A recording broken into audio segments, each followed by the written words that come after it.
High above the Indian Ocean, disaster strikes. The engine's on fire! More than 10 kilometers in the air, all 4 engines of a British Airways 747 stop working. Roger, declare emergency. Mayday, mayday, mayday, Speedbird 9. The cabin is filling with smoke, and the jet is falling toward the ocean.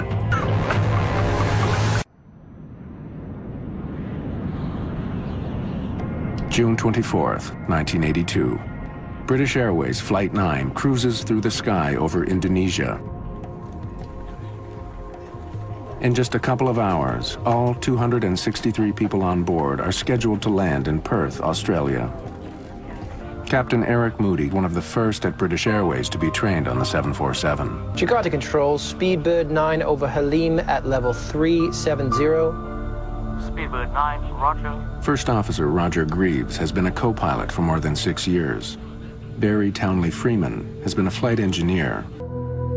As the jet flies over the city of Jakarta, it's cruising at more than 12,000 meters and has been in the air for a little over an hour.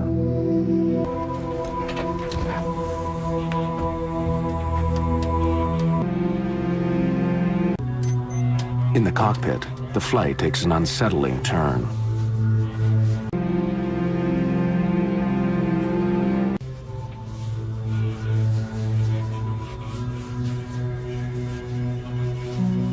I think we better get the captain back up here.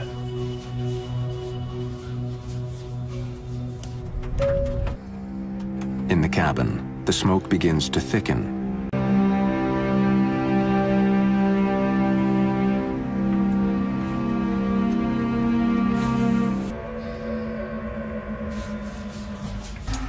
When did it start? Well, just after you stepped out. Anything on radar? No, it's clear, not a cloud. Oh my lord, look at engine 4! It's lit up somehow. Captain, have a look at number 1. It's the same on my side. None of the crew have ever seen anything like this before. But the light show is just the beginning. Their bizarre flight is about to take a terrifying turn for the worse. Strange lights are striking their windshield. Inside the cabin, smoke is growing thicker. Chief Steward Graham Skinner is organizing an intense but quiet search for a fire.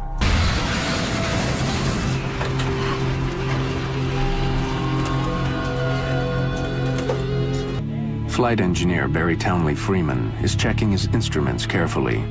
He smelled the smoke, but so far has no indication that there's a fire in any of the plane's systems. They are suddenly faced with a frightening new surprise.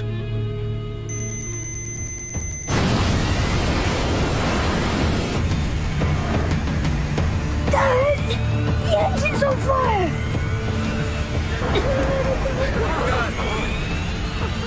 Cheers. Sit down. As fire engulfs the engines, one of them revs loudly and shuts down. Engine failure, number 4. Fire action, number 4. Checklist, power and gear. Set. Thrust lever, Closed. start lever. Off. The instruments don't show a fire on the plane, but the passengers can see flames erupting from the engines and stretching along the side of the 747. The cabin crew begins storing anything that's loose. They don't want dishes or bottles flying around the cabin if the plane begins to dive. As the attendants try to reassure the passengers, the flight crew are stunned as their bizarre situation suddenly gets much worse. Number 2, engine's gone. All right then, begin the engine shutdown. No, wait!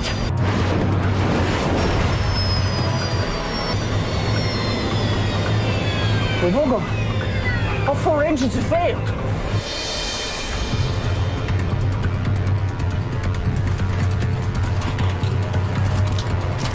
Roger, declare emergency. Mayday, mayday, mayday, Speedbird 9. We have lost all 4 engines out of 370. Mayday, mayday, mayday, Speedbird 9. We have lost all 4 engines. With no engine power and no idea what has crippled their plane, British Airways Flight 9 begins falling from the sky. Jakarta Control, Speedbird 9, we have lost all 4 engines. Now out of 360. First Officer Roger Greaves has trouble getting his message across. Speedbird 9, have you got a problem? Jakarta Control, Speedbird 9, we have lost all 4 engines. Repeat, all 4 engines. Now descending through flight level 350. Speedbird 9, you have lost number 4 engine? This idiot doesn't understand. Jakarta Control, Speedbird 9, we have lost all 4 Only when engines. another plane nearby relays the Mayday call do controllers in Jakarta understand. All 4 engines. Now descending through flight level 350. Speedbird 9, all 4 engines out. Understood. With no power, Flight 9 has started a long, slow fall. The crew has less than half an hour before they smash into the sea. And the crew isn't having any success getting them started again. All right, from the top, battery, check, on. Crossfeed valves, open. Fire switch, in. At 10,000 meters, Captain Eric Moody decides to turn the plane back to the closest airport, Halim, just outside Jakarta. But even that is too far away if he can't get at least some of the engines going again. Pressure warning, Captain, we're at 10,000. As well as providing electrical power, the engines on a jumbo jet help keep the cabin pressurized. The crew reach for their oxygen masks. The top again, battery, check, on.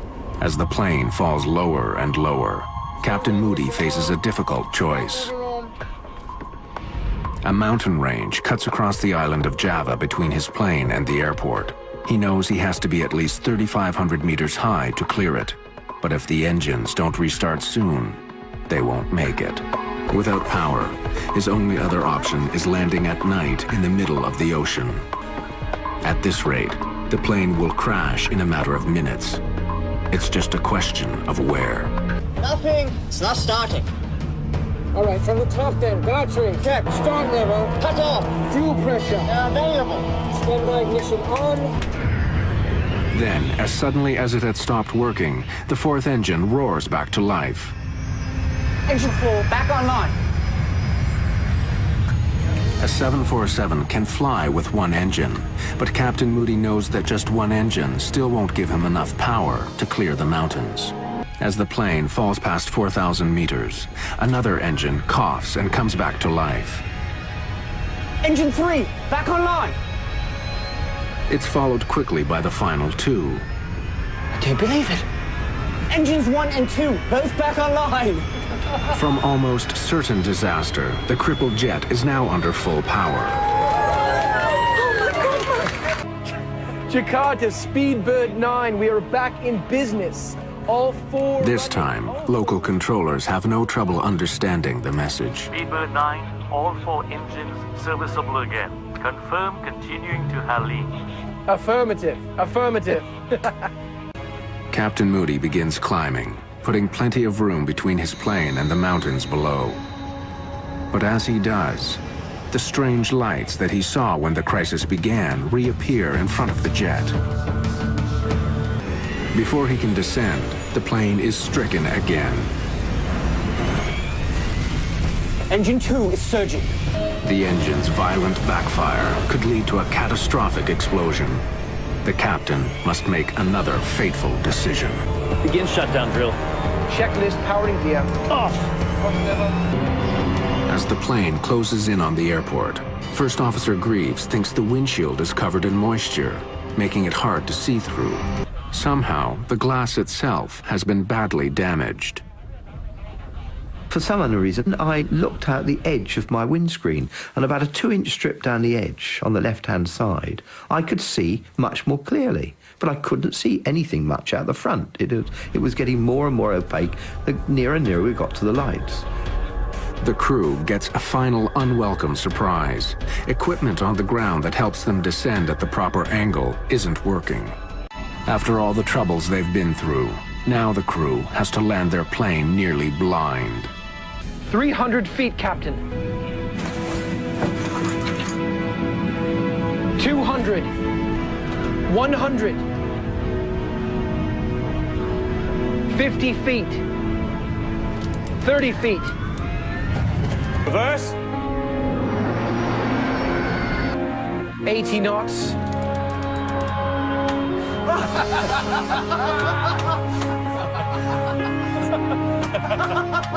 We're down.